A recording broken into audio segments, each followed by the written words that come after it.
welcome to Recipes Tested. I'm Brianna Robinson, and today I'm going to be making some ham and pineapple and bell pepper kebabs. And I got this recipe from reciperebel.com. The link will be down in the description below. I kind of contemplated on making this recipe because kebabs are kind of self-explanatory. You just kind of put things on a stick and throw them on a grill. But I wanted to test out this flavor combination with you guys. So throughout this video, I'm going to be showing you guys how the kebabs are done and how they cook. And then at the end of the video, I will be giving a review on how it tastes and how the process goes and all that stuff. So if you want to see how this recipe turns out, just keep watching and I'll get testing. So first I got going on cutting my peppers, which, you know, I just kind of cut them into the size that I wanted them to. And she said to kind of thread the ham slices on there, but it didn't really work out. So I rolled them up and then put my peppers on, my pineapples on, and see here I'm rolling up the ham and putting it on. And this is what it looked like when they were all on the skewer. And then I got them on my indoor cast iron grill.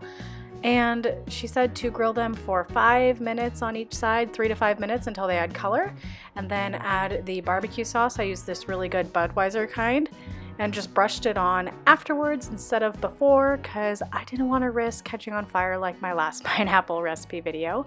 But this is what it looked like when it was all done. All right, here they are. So let's just give it a taste and see if it's love at first bite. I want to get a bite of everything.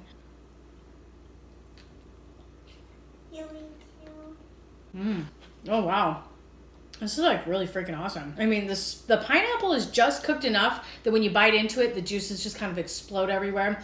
And the ham is a really salty bite and it's really good next to the sweet bell pepper. I chose red because they're sweet, but they're not like, I don't know, they're not overly sweet in my opinion. They kind of have like a little bit of a savory note to them. Everything's just really complimentary, and I did not do a ton of barbecue sauce.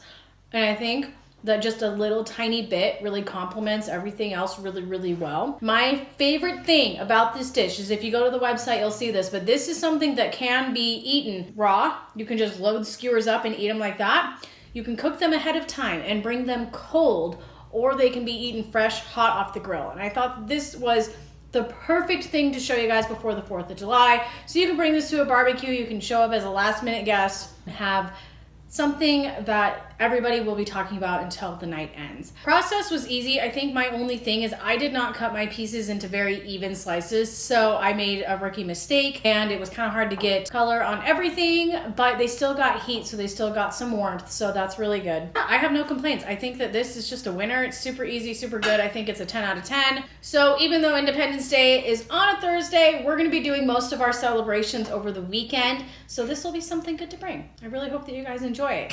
So give me a thumbs up if you did, and don't forget to subscribe while you're here, and leave a comment with any recipes that you want tested down below, and I will see you guys in my next video.